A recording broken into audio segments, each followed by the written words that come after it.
ইউটিউবে কখনো ভিডিও দেখলে আপনার ঝাপসা হয়, কখনো ক্লিয়ার হয়। এই অপশনটি কেন হয়? এটা কেন এই ধরনের প্রবলেমে আপনি সলভ করতে হয়? সেটা আমি আপনাদেরকে একদম দেখাই দিব কিভাবে আপনি সমস্যাটা সলভ করবেন এবং এই সমস্যাটা সমাধান করবেন। প্রথমে আপনার ইউটিউবে চলে আসবেন। আসার পরে আপনি অবশ্যই কিন্তু একটু অপেক্ষা করবেন। ততক্ষণ পর্যন্ত আমার চ্যানেলটি সাবস্ক্রাইব করে দিবেন। সাথে লাইক, কমেন্ট করে আপনাদের মতামতটি জানিয়ে দিবেন। তো এরকম একটি ইন্টারফেস হয়ে আসবে। আসার পরে আপনি যদি এখানে দেখুন উপরে ভিডিওটি যদি দেখতে চান তাহলে উপরে ভিডিওর মধ্যে একবার ক্লিক করে দিলাম।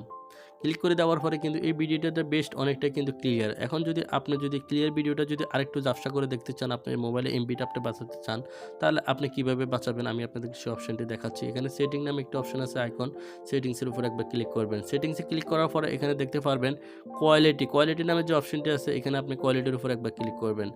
কোয়ালিটির উপরে যখন আপনি ক্লিক করবেন এখানে দেখুন অটো রিকমেন্ডেড নামে একটি অপশন দেখাচ্ছে। এখানে আপনি অটো রিকমেন্ডেড একবার ক্লিক করবেন। অটো রিকমেন্ডেডে যখন আপনি ক্লিক করবেন তখন কিন্তু আপনি যখন ব্যাক করে আপনি আবার ভিডিওটি কেটে দিবেন। এখন যদি আপনি অন্য একটি ভিডিও দেখতে চান তখন সেই ভিডিওটা যদি আপনি সিলেক্ট করেন তখন ওই ভিডিওটা হেরার যে ক্যাটাগরির যে এইচডি যদি হেরা আপলোড করে আপনি এইচডি দেখতে পারবেন। এখন যদি আপনার মোবাইলে এমবি সাশ্রয় করার জন্য আপনি একটু মেগাওয়াট কমায় আপনি একটু হালকা ক্লিয়ার অথবা একটু বেশি ক্লিয়ার অথবা একটু নরমাল ক্লিয়ার দেখতে চান তখন সেম সিস্টেমে আপনি সেটিংসে ক্লিক করবেন। সেটিংসে ক্লিক করার পরে আপনি এখানে কোয়ালিটি যে অপশনটি কোয়ালিটির উপরে ক্লিক করবেন। তারপরে এখানে দেখুন অ্যাডভান্সে ক্লিক করবেন। অ্যাডভান্সে ক্লিক করার পরে এখানে দেখুন উপরে একদম সর্বপ্রথম উপরে দেখুন 1080 মেগাওয়াট এখানে দেখুন। এরপরে 1080 ফি 720 ফি এরপরে 480 300 এরপরে 360 এরপরে 240 144। এখন আপনি যদি 144 দেন এই ভিডিওটা তো এটা ক্লিয়ার দেখা যাবে না, একটু গোলা গোলা দেখা যাবে।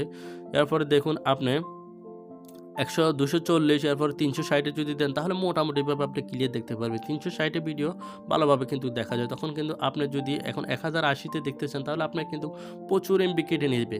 আপনি এখন 340 যদি 10টা ভিডিও দেখতে যা এমবি যাবে কিন্তু আপনি 1080 দিলে কিন্তু একটা ভিডিওতে ততটুকু এমবি কিন্তু আপনি কেটে নেবে। তো আপনি এখান থেকে কি করবেন, যে মেগাওয়াটে দেখতে চান সেই মেগাওয়াটটি সিলেক্ট করবেন। জাস্ট আমি 360 দেখতে চাই, আমি 360 এর উপর একবার ক্লিক করে দেব।